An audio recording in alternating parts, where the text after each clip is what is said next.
All right, so I am live. Welcome if you're about to join us or going to be on in a minute.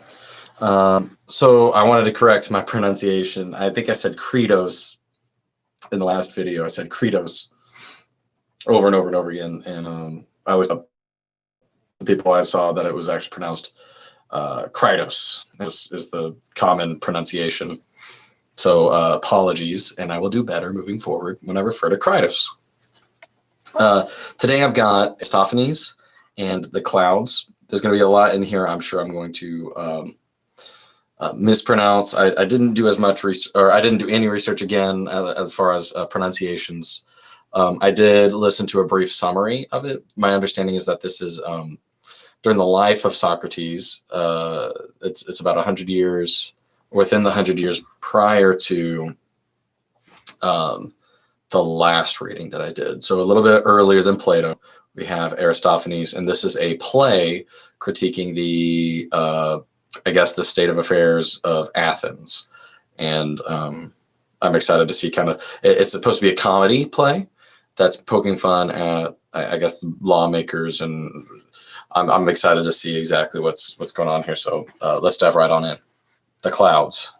Dramatis personae. I think these are the people involved in the drama. You've got Stepsiades as one, Pheidippides, the servant of Strepsiades, a student of Socrates, Socrates himself, right logic, wrong logic, Passius, Aminius, and then there's a witness. There's a person named Sheriphon, and then the chorus of clouds. So we'll see what's going on here. Right at the back of the stage, there are two buildings: the house of Strepsiades and the Frontisterion.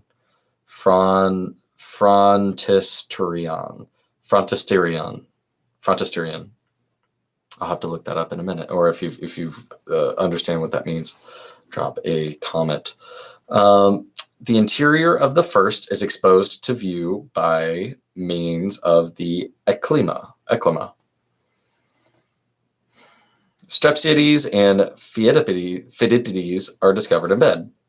All right, Strepsiades. Oh dear, oh Lord, oh Zeus, these nights, how long they are. Will they ne'er pass? Will the day never come?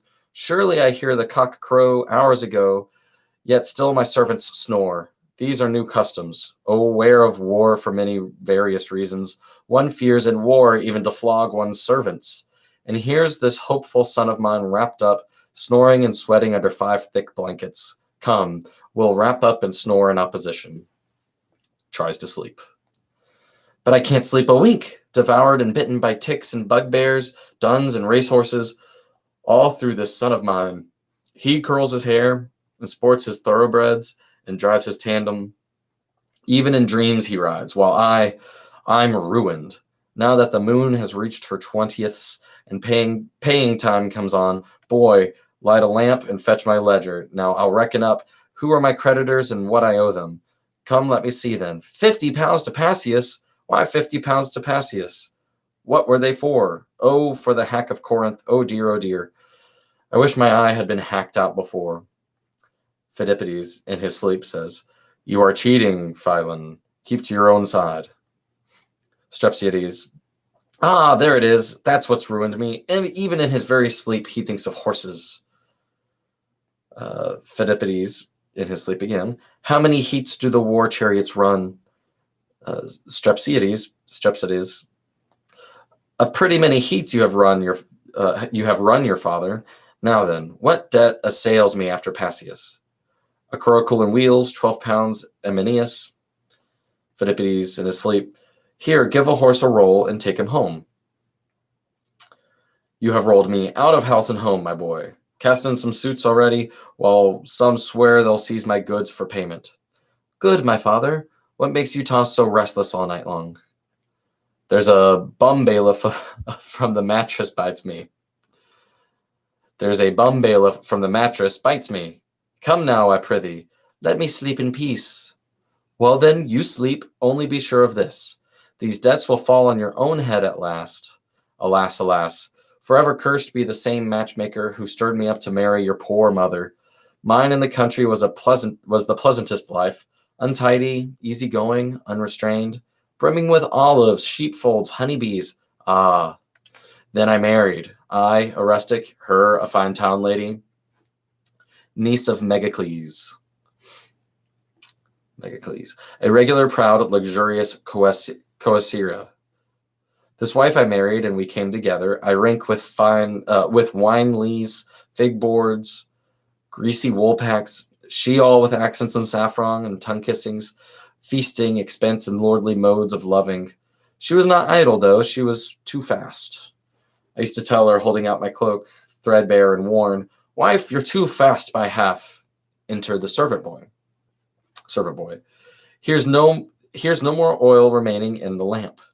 Oh me, what made you light the tippling lamp? Come and be whipped. The servant boy. Why, what would you whip me for?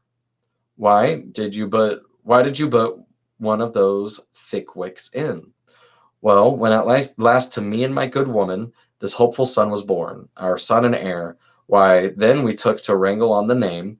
She was for giving him some knightly name, Callipides, Xanthopus, or Cherepus. I said, Pheidonides, his grandsire's name. Thus for some time we argued, till at last we compromised it in Pheidippides. This boy she took and used to spoil him, saying, "Oh, when you are driving to the Acropolis clad like Megacles in your purple," whilst I said, "Oh, when the goats you are driving from the fells clad like your father in your sheepskin coat." Well, he cared not for my advice, but soon a galloping consumption caught my fortunes. Now, cogitating all night long, thinking, I suppose, I found one marvelous transcendent way, which, if he'll follow, we may yet be saved. But however, I must rouse him first. But how to rouse him kindliest? What's the rub, Pheidippides, my sweet one? Well, my father, Strepsiades shakes his hands, Pheidippides shakes hands and kiss me. Oh, how does round him kindliest? Well, my father, shake hands, Pheidippides, shake hands and kiss me. Where? What's the matter? Dost thou love me, boy? Aye, by Poseidon there, the god of horses. No, not that. Miss out the god of horses. That's the god's origin of all my evils. But if you love me from your heart and soul, my son, obey me. Very well. What in? Strip with all speed, strip off your present habits, and go and learn what I'll advise you to. Name your commands. Will you obey? I will, by Dionysus. Well then, look this way. See you that wicket in the lodge beyond? I see, and prithee, what is that, my father?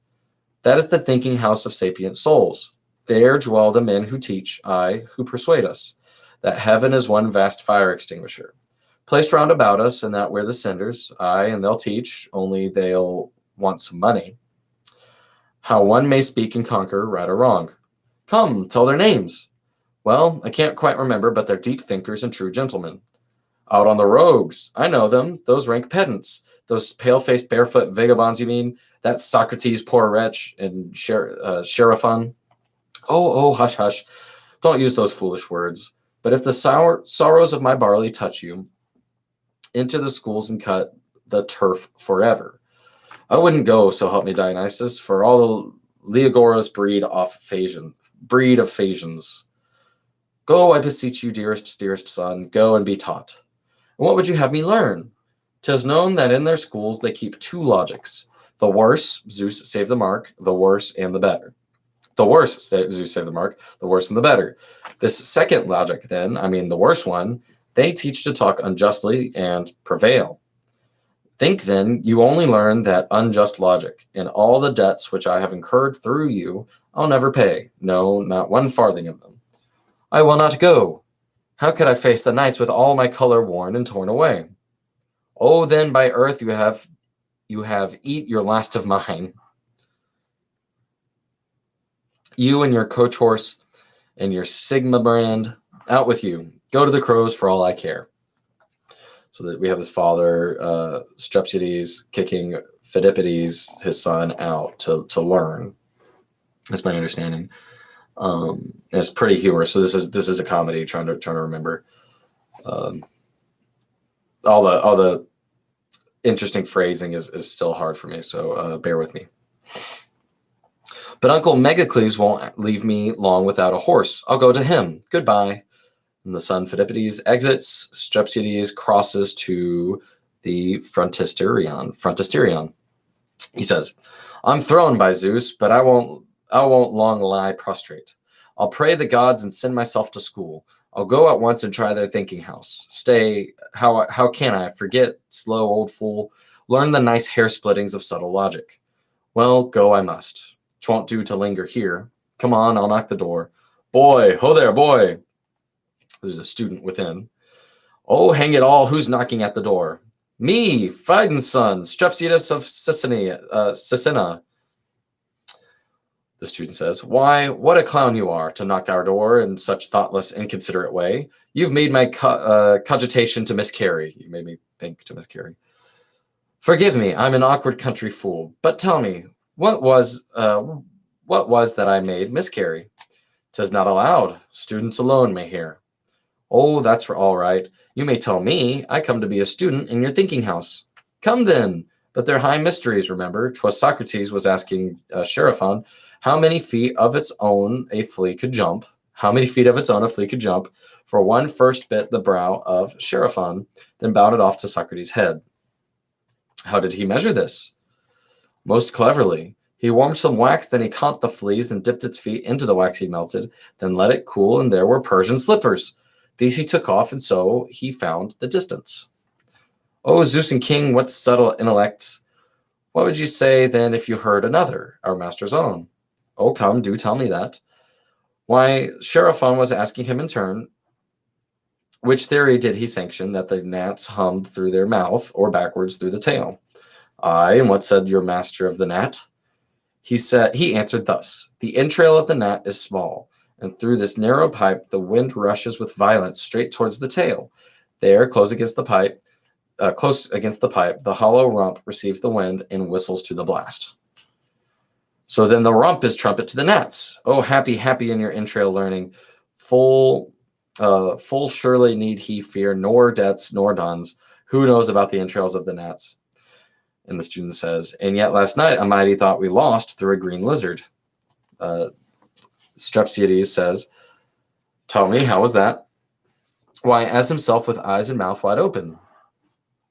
Used on the moon, her paths and revolutions, a lizard from the roof squirted full on him. I guess he's laughing. This is Strepsiades again, laughing. I like the lizard spattering Socrates. The student says, then yesterday, poor we get no dinner. Strepsiades says, ha, what did he devise to do for barley? Student says, he sprinkled on the table some fine ash, he bent a spit, he grabbed it compass-wise, and filched a mantle from the wrestling school. Strepsiades says, good heavens, why Thales was a fool to this? Oh, open wide the study door, and show me, Socrates. I die to be a student. Open. O Heracles, what kind of beasts are these? Student says, why, what's the matter? What do you think they're like? Like? Why, those Spartans whom we brought from Pylus. What makes them fix their eyes so on the ground? Oh, to be sure. Truffles. You there. Don't trouble about that. I'll tell you where the best and finest grow. Look, why do those stoop down so very much? Student says, they're diving deep into the deepest secrets. Strepsiades says, then why is their rump turned up toward the sky? Student says, it's taking private lessons on the stars, to the other students. Oh, and now to the other students. Come, get in. He'll catch us presently. Student says, not yet. Just, Strepsiades says, not yet. Just let them stop one moment while I impart a little matter to them. Student says, no, they must go in. 'Twould never do to expose themselves too long to the open air. Strepsiades says, oh, by the gods now, what are these? Do tell me. Student says, this is astronomy. Strepsiades says, and what is this? Student, geometry. Well, what's the use of that? To mete out lands. What, for allotment grounds? No, but all lands. A choice study, truly. Then every man may take his choice, you mean. Let's see. Look, here's a chart of the whole world. Do you see? This city's Athens. Athens? I like that. I see no die-cast sitting. That's not Athens. In very truth, this is the Attic ground. And where then are my townsmen of Sicina? Student says, why, thereabouts, and here you see Eubea. Euboea, Eubea. Here, reaching out a long way by the shore. Yes, overreached by us and Pericles, but now where's Sparta? Let me see. Oh, here. Heavens, now hear us. Please, do please manage this, to shove her off from us a long way further. Student says, we can't do that, by Zeus. Strepsiades says, the worse for you. Hello, who's that? That fellow in the basket. Student says, that's he. Strepsiades says, who's he? Student says, Socrates. Strepsiades, Socrates, you, sir, call out to him as loud as you can. Student says, call him yourself. I have not leisure now.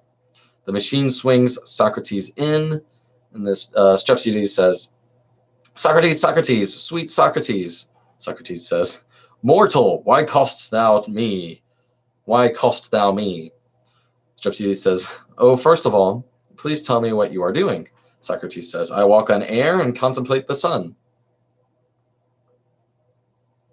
Strepsiades says, oh, then from a basket you would contemn the gods, and not from the earth at any rate. Socrates says, most true. I could not have searched out celestial matters without suspending judgment and infusing my subtle spirit with the kindred air. If from the ground I were to seek these things, I could not find, so surely doth the earth draw to herself the essence of our thought. The same, too, is the case with watercress. Strepsiades says, hello, what's that? Hello, what's that? Thought draws the essence into watercress? Come down, sweet Socrates, more near my level, and teach the lessons which I come to learn. Socrates says, descending. And wherefore art thou come? Strepsiades says, to learn to speak. For owning to my horrid debts and duns, my goods are seized, I'm robbed, mobbed, and plundered. Socrates says, how did you get involved with your eyes open? Strepsiades says, a galloping consumption seized my money. Come now, do let me learn the unjust logic that can shirk debts. Now, do just let me learn it. Name your own price. By all the gods, I'll pay it. Socrates says, the gods? Why must you know the gods with us? Why, you must know the gods with us. Don't pass for current coin. Strepsiades says, what do you use then? Have you got iron by the Byzantines have, or as the Byzantines have? Socrates says, come, would you like to learn celestial matters, how their truth stands? Strepsiades says, yes, if there's any truth. Socrates, and to hold intercourse with yon bright clouds, our virgin goddesses? Strepsiades says, yes, that I should. Socrates says, then sit you down upon that sacred bed. Well, I am sitting. Here then, take this chaplet. Chaplet? Why? Now never, Socrates. Don't sacrifice poor me like Athamas. Fear not, our entrance services require all to do this. But what am I to gain? You'll be the flower of talkers, prattlers, gossips. Only keep quiet. Strepsiades says, Zeus, your words come true. I shall be flower indeed with all this peppering. Socrates says, old man, sit you still and attend to my will, and hearken in peace to my prayer, O master and king, holding earth in your swing. O measureless infinite air, and thou glowing ether, and clouds who enwreath her. With thunder and lightning and storms, arise ye and shine, bright ladies divine, to your student in bodily forms. Strepsiades says, no, but stay, just one moment, I pray, while my cloak round my temples I wrap, to think that I've come, stupid fool, from my home, with never a waterproof cap. Socrates says, come forth, dread clouds, and to earth. Your glorious majesty show, whether lightly ye rest on the time-honored crest of Olympus environed in snow, or tread the soft dance mid the stately expanse of ocean the nymphs to beguile, or stoop to enfold with your pitches of gold the mystical waves of the Nile, or around the white foam of Maeotis you roam, or Mimas all wintry and bare, O hear while we pray, and turn not away from the rites which your servants prepare. The chorus of clouds appear. So now we've got a chorus. Clouds of all hue, rise we aloft with your garments of dew. Come from old ocean's unchangeable bed. Come to the mountains' green summits we tread. Come to the peaks with their landscapes untold. Gaze on the earth with their harvests. Gaze on the earth with her harvests of gold. Gaze on the rivers in majesty streaming. Gaze on the lordly invincible sea. Come, for the eye of the ether is beaming. Come, for all nature is flashing and free. Let us shake off this close clinging dew from our members eternally new, and sail upwards the wide world to view. Come away, come away. Socrates says, O goddesses mine, great clouds and divine, ye have heeded and answered my prayer. Heard ye their sound and their thunder around as it thrilled through the tremulous air? Strepsiades says, Yes, by Zeus, and I shake, and I'm all of a quake, and I fear I must sound a reply. Their thunders have made my soul so afraid, and those terrible voices so nigh. So if lawful or not, I must run to a spot. By Zeus, if I stop, I shall die.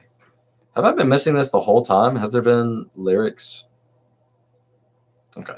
No. So when we start talking about the clouds, we've got this lyricism that happens, this rhyme scheme occurs. Very cool. Love it. Love it. Okay. The thunders made my soul so afraid, and those terrible voices so nigh. So if lawful or not, I must run to a pot. By Zeus, if I stop, I shall die. Socrates. Don't act in our schools like those comedy fools with their scurrilous, scandalous ways. Deep silence be thine, while this cluster divine their soul-stirring melody raise. The chorus says, Come then with me, daughters of mist, to the land of the free. Come to the people whom Pallas hath blessed. Come to the soil where the mysteries rest. Come where the glorified temple invites the pure to partake of its mystical rites. Holy the gifts that are brought to the gods, shrine with festoons and with garlands are crowned. Pilgrims resort to the sacred abodes, gorgeous the festivals all the year round, and the Bromian rejoicing in spring, when the flutes with their deep music sing, and the sweet-toned choruses sing, Come away, come away. Strepsiades says, O Socrates, pray by all the gods say, for I earnestly long to be told, who are these that recite with such grandeur and might? Are they glorified mortals of old? Socrates says, No mortals are there, but clouds of the air, great gods who the indolent fill. These grant us discourse and discourse and logical force, and the art of persuasion instill, and periphrasis strange, and a power to arrange, and a marvelous judgment and skill. Strepsiades. So then when I heard their omnipotent word, my spirit felt all of a flutter, and it learns to begin subtle cobwebs to spin, and about metaphysics to stutter, and together to glue an idea or two and battle away in replies. So if it's not wrong, I earnestly long to behold them myself with my eyes. It's like very much, what's the Irish? It feels like a limerick, with a bunch of limericks back to back, which would be consistent with the idea that it's a comedy, and so it kind of hits like a joke. Okay, Socrates, look up in the air towards Parnes out there, for I see they will pitch before long those regions about. Strepsiades, where? Point me them out. There you go. Socrates, they are drifting an infinite throng, and their long shadows quake over valley and break. Strepsiades, why, whatever's the matter today, I can't see, I declare. By the entrance, look there. Oh, I just got a glimpse by the way. There now you must see how resplendent they be, or your eyes must be pumpkins, I vow. Strepsiades, I see them proceed, I should think so indeed. Great powers, they fill everything now. Socrates says, so then till this day that celestials were they, you never imagined or knew. Strepsiades, why, no, on my word, for I always had heard they were nothing but vapor and dew. Socrates, then I declare you can't be aware that 'tis these who the sophists protect, prophets sent beyond sea, quacks of every degree, fops signet and jewel bedragged, astrological knaves and fools who their staves of dithyrambs proudly rehearse. 'Tis the clouds who all these support at their ease, because they exalt them in verse. Strepsiades, 'tis for this then they ride off the onrushing might. Oh, the light strapping raindrop and dropping cloud, and the thousand black curls whilk the tempest lord whirls, and the thunder blast stormy and loud, and birds of the sky floating floating upwards on high, with their soft falling dew, the grant ethers say blue. And then in return they gulp dune, huge goblets, o fishes, and bountiful dishes, o mavises prime in their season. There are a lot of words in there that I wasn't super familiar with, or a lot of shortened words with apostrophes. There's missing letters and things like that. This is really making me rethink my English education from middle school, where we talked about beats and like the rhythm of how you're supposed to be reading things. Wishing some of that would come back to me now. All right, Socrates, and is it not right such praise to requite? Strepsiades, but tell me then what is the reason? Let's see. But tell me then what is the reason that if, as you say, they are clouds, they today, as women appear to our view, for the ones in the air are not women, I swear. I'm wondering what all the original words. So this would have been Athens, Greece, where they're having this conversation and these big performances. I wonder where this would have been performed. I wonder what it was like to be a person watching this on a stage. Okay. I'm gonna have to find where I was. Okay, Socrates. Why? What do they seem then to you? Strepsiades says, I can't say very well, but they straggle and swell like fleeces spread out in the air. Not like women they flit, no by Zeus not a bit, but these have got noses to wear. Socrates. Well, now then, attended this question, my friend. Strepsiades says, look sharp and propound it to me. Socrates, didst thou ever espy a cloud in the sky, which a centaur or leopard might be, or a wolf or a cow? Very often I vow, says Strepsiades, and show me the cause I entreat. I would very much like to watch a live performance of this. I'm certain there's got to be some already on here on YouTube.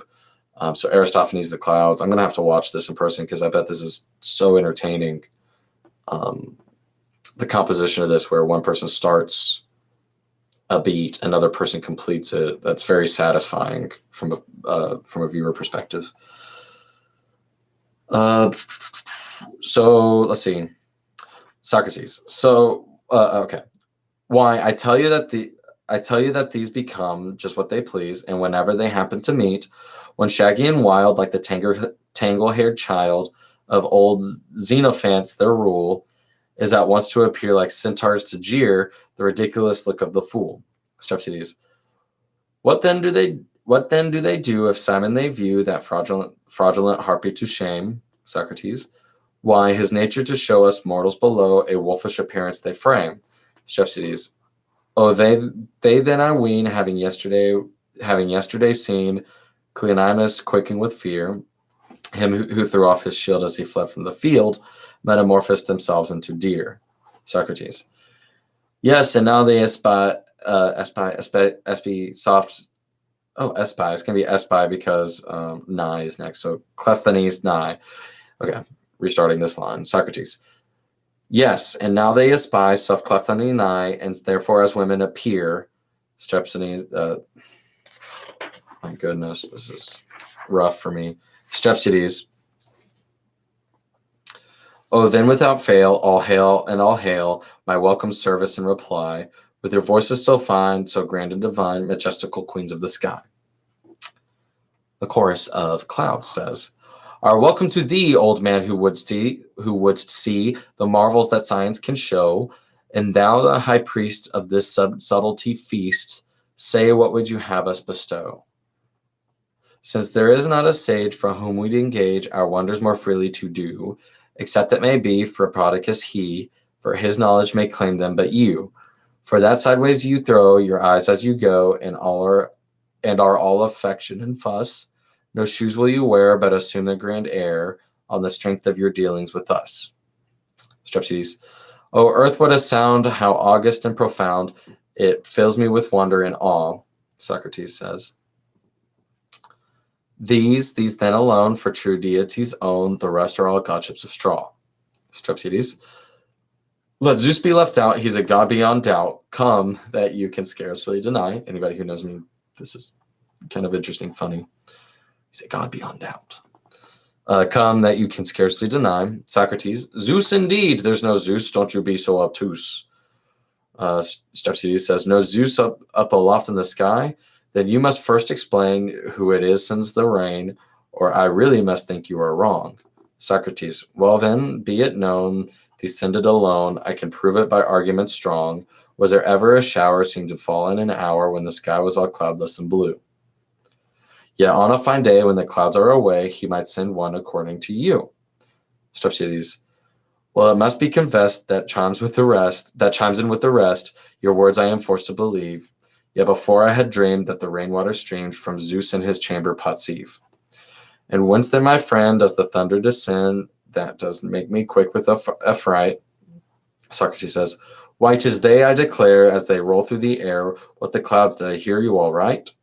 Socrates, aye, for when the brim filled with water they swim, by necessity carried along, they are hung up on high in the vault of the sky, and so by necessity strong. In the midst of their course they clash with great force, and thunder away without end. But is it not he who compels us to be? Does not Zeus this necessity send? No Zeus have we there, but a vortex of air. What vortex? That's something I own. I know not before that Zeus was no more, but vortex was placed on his throne. But I have not yet heard to what cause you referred the thunder's majestical roar. Socrates says, yes, 'tis they, when on high full of water they fly, and then, as I told you before, by compression impelled, as they clash are compelled, a terrible clatter to make. Come, how can that be? I really don't see. Yourself, as I prove, I will take. Have you never then eat the broth puddings you get when the Panathenaea comes around, and felt with what might your bowels all night and turbulent tumult resound? Strepsiades, I'm sorry, I'm kind of skipping. I'm not always saying who's saying what. I'm hoping it's obvious. It may be more obvious to me because I'm able to see it, so my apologies. Strepsiades says, by Apollo, 'tis true, there's mighty to do, and my belly keeps rumbling about, and the puddings begin to clatter within and kick up a wonderful rout. Quite gently at first, parapax, but soon packs away, till at least I'll be bound I can thunder as loud packs as they. I guess is that maybe a fart sound? Packs as they. The way it's spelled is funny. Okay, Socrates. Shalt thou then a sound so loud and profound from thy belly diminutive send, and shall not the high and the infinite sky go thundering on without end? For both you will find on an impulse of wind, and similar causes depend. I find it interesting that fart jokes were around 2,500 years ago. This is news to me. It should have been obvious, I suppose, that fart jokes would be consistent. I don't know. If they're funny to us now, why weren't they funny 2,500 years ago? I love it. Fart jokes in the great conversation. All right. Okay. Strepsiades. Well, but tell me from whom comes the bolt through the gloom with its awful and terrible flashes, and wherever it turns, some it singes and burns, and some it reduces to ashes. For this 'tis quite plain, let who will send the rain, that Zeus against perjurers dashes. Socrates, and how, you old fool of the Dark Ages school, in an antediluvian wit, if the perjured they strike, and not all men alike, have they never Cleonymus hit? Then if Simon again and theorists explain, known perjurers yet they escape, but he smites his own shrine and his arrows divine, and Sunium Atticus cape. And the ancient oaks, now what prompted those strokes, they never forswore, I should say. Strepsiades says, can't say that they do, your words appear true, whence comes then the thunderbolt pray? Socrates says, when a wind that is dry being lifted on high is suddenly pent into these, it swells up their skin like a bladder within, by necessity's changes decrees, till compressed very tight, it bursts them outright, and away with an impulse so strong, that at last by the force and the swing of its course, it takes its fire as it whizzes along. I need a breakdown of what that means scientifically, or maybe a history of the understanding of weather, and I would need to see if this is a good explanation for lightning. I'm not super knowledgeable about how weather occurs or how lightning or thunder happens. I know thunder is a result of lightning, but lightning has to do with like static electricity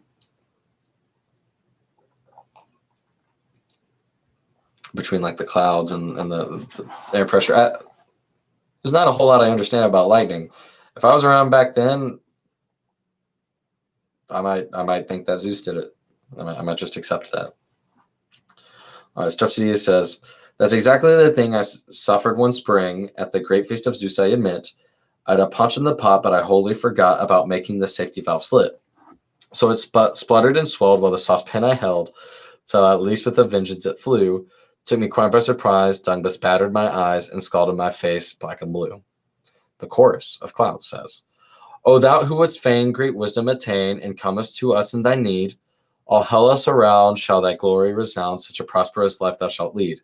So thou art but endued with a memory good, and accustomed profoundly to think, and thy soul and your all wants to endure, but from no undertaking to shrink, and art hardy and bold to bear up against cold, and with patience to suffer thou losest.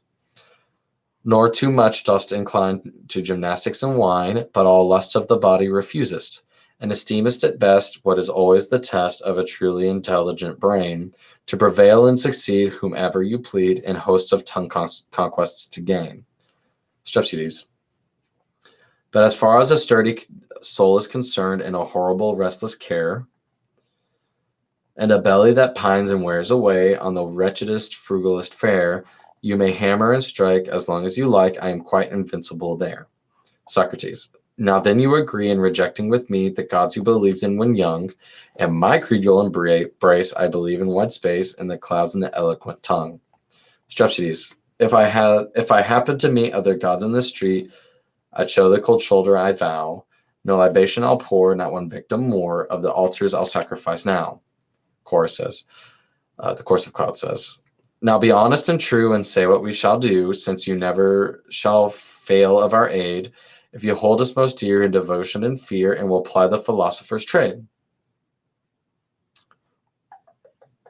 I can't believe I just lost this. Okay.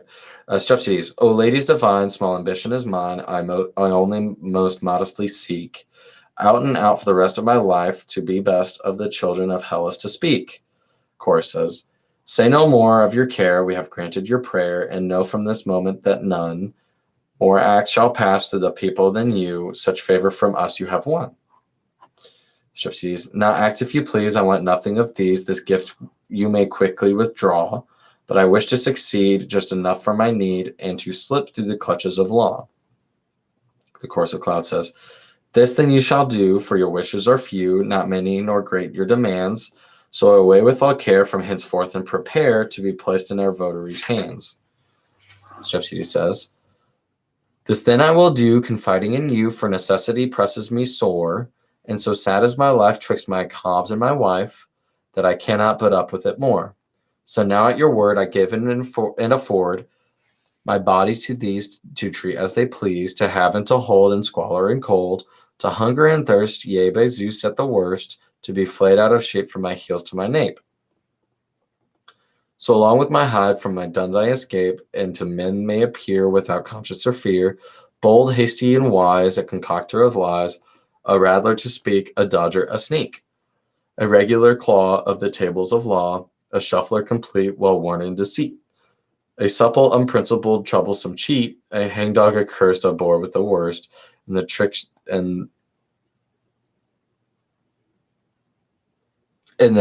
of the jury courts thoroughly first.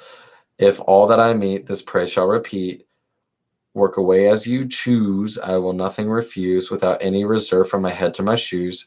You shan't see me wince, through my gutlets you mince, and these entrails of mine for a sausage combine, served up for the gentlemen students to dine.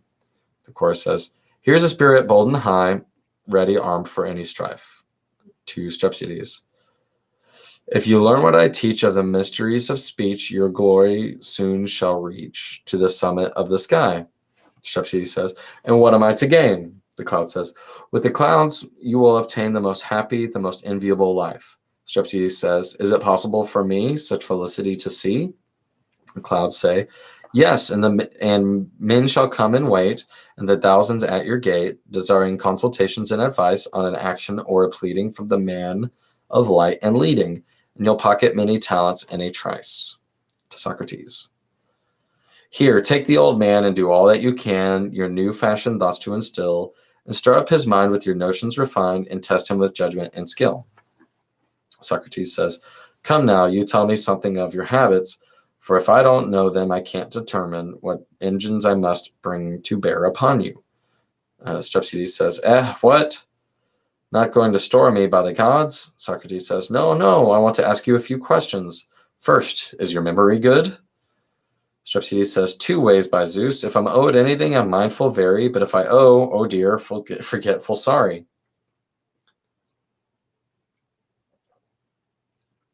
Socrates says, well then, have you the gift of speaking in you? Strepsiades says, the gift of speaking, no, of cheating, yes. Socrates says, no, how can you learn? Strepsiades says, oh, well enough. Socrates says, then when I throw you out some clever notion about the laws of nature, you must catch it. Strepsiades says, what? I must snap up sapience in dog fashion?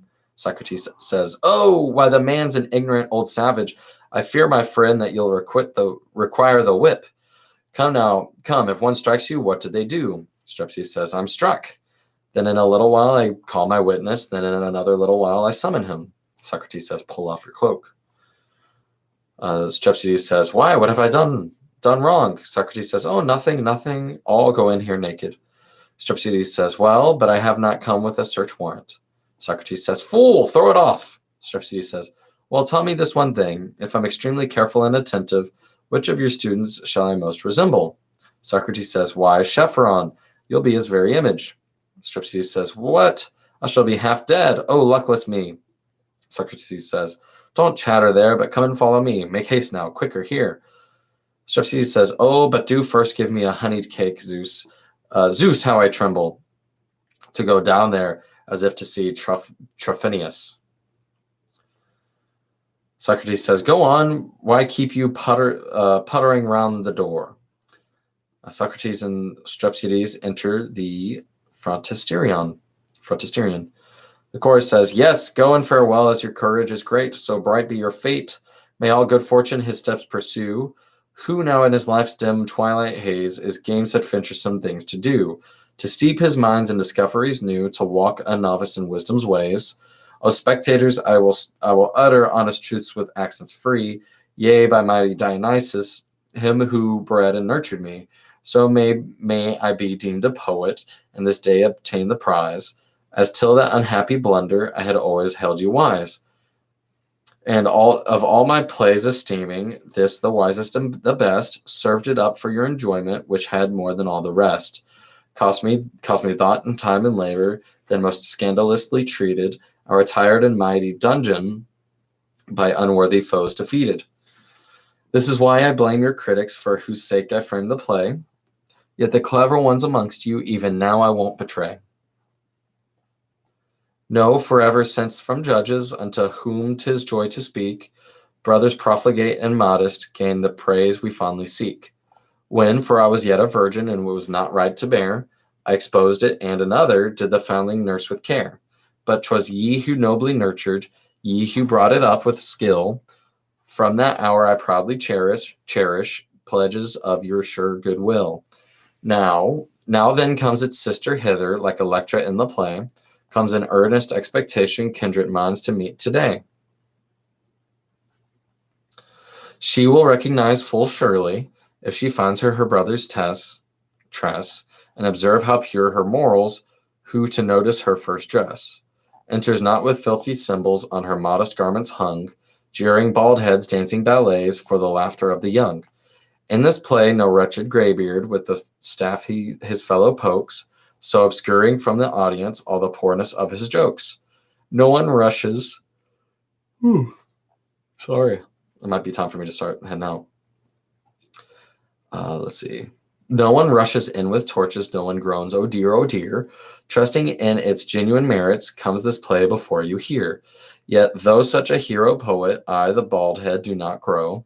Curling ringlets neither do I, twice or thrice my pieces show. Always fresh ideas sparkle, always novel jests delight. Nothing like each other's, nothing like each other, save that all are most exceeding bright. I am he who floored the giant Cleon in his hour of pride. Yet when down I scorned to strike him, and I left him when he died. But the others, when a handle once Hyperbolus did lend, trampled down the wretched caitiff at his mother without end. In his Maricus the drunkard, Eupolus the charge began, shamefully my nights distorting, and he is a shameful man. Tacking on the tipsy beldam, just the ballet dance to keep, Phrynicus prime invention, eat by monsters of the deep. Then Hermippus of the caitiff opened all his little skill, and the rest upon the caitiff are their wit exhausting still. And my smile to pilfer of the eels they all combine. Whoso laughs at their productions, let him not delight in mine. But for you who praise my genius, you who think my writings clever, ye shall gain a name for wisdom, yea, forever and ever. Let me see how much. Okay, I'm going to take it to where Socrates goes out of the frontispierian. Okay. Okay. Ye shall gain a name for wisdom, yea, forever and ever. Getting your name for wisdom. Almighty God, O heavenly King, first unto thee my prayer I bring. O come, Lord Zeus, to my chorale sing, and thou, dread power, whose resistless hand heaves up the sea and the trembling land. Lord of the trident, stern and the strong, Lord of the trident, stern of the strong, and thou who sustainest the life of us all, come, ether, our parent, O come to my call, and thou who floodest the world with light, guiding thy steeds through the glittering sky to men below and the gods on high, a potentate heavenly bright. O most sapient wise spectators, hither turn attention due. We complain of sad ill treatment, we've a bone to pick with you. We have ever helped your city, helped with all our might and main, yet you pay us no devotion, that is why we now complain. We who always watch around you, for if any project seems ill concocted, then we thunder, then the rain comes down in streams. Remember very lately how we knit our brows together, thunders crashing, lightnings flashing. Never was such awful weather. And the moon in haste eclipsed her, and the sun in anger swore he would curl his wick within him and give light to you no more. Should you choose that mischief worker, Cleon, whom the gods abhor, tanner, slave, and Paphlagonian, to lead out your hosts to war. Yet you chose him, for they say that folly grows, best and finest in the city, but the gracious gods dispose. Always all things for the better, causing errors to succeed, and how this sad job may profit, surely he who runs may read. Let the cormorant be convicted in command of bribes and theft, let us have him gagged and muzzled, and the pillory chained and left. Then again in ancient fashion, all that ye have erred of late, will turn out your own advantage in a blessing to the state. Phoebus, my king, come to me still, thou who holdest the Cynthian hill, the lofty peak of the Delian isle, and thou his sister, to whom each day Lydian maidens devoutly pray. In thy stately gilded Ephesian pile, and Athene our lady, the queen of us all, with the aegis of God, O come to my call, and thou whose dancing torches of pine flicker Parnassian glades along. Dionysus, star of thy Maenad throng, come, reveler most divine. We, when we had finished packing and prepared our journey down, met the Lady Moon, who charged us with a message for your town. First, all hail to noble Athens and her faithful true allies. Then she said, your shameful conduct made her angry passions rise. Treating her so ill, who always aids you, not in words, but clearly saves you, first of all in torchlight. Every month a drachma nearly, so that each one says, if business calls him out from home by night, buy no link, my boy, this evening, for the moon will lend her light. All other blessings too she sends you, yet you will not mark your days, as she bids you, but confuse them, jumbling them all sorts of ways. And she says the gods in chorus shower reproaches on her head, when in bitter disappointment they go supperless to bed. not obtaining festal banquets duly on the festal day. Ye are badgering in the law's courts, when ye should rise and slay. And full oft when we celestials some strict fast are duly keeping, for the fate of mighty Memnon, or divine Sarpedon weeping, then you feast in poor libations, and Hyperbolus of late lost the crown he wore so proudly as recorder of the gate. Through the wrath of us immortals, so perchance he'll rather know, always all his days in future by the Lady Moon to go. So that's the end of the chorus of clouds, I guess, speaking to... Oh, okay. So this is in the Frontisterian. The chorus is speaking... Going for a while. To Socrates and Strepsiades. So the chorus is speaking to Socrates and Strepsiades on their way into the Frontisterion. And so now Socrates here comes out of the Frontisterion, where he has been endeavoring to teach Strepsiades. All right, so that's going to be it for tonight. I've got 1, 2, 3, 4, 5, 6, 7, 8, 9, 10, 11 more pages. If each one's about 10 minutes for me to get through. So we're looking at probably about another hour. So this will conclude part 1, I guess, of The Clouds by Aristophanes.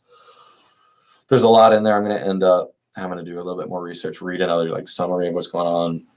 Hopefully it ties it together and I'm able to understand as we go forward. Thank you for watching. Good night. Hey, baby.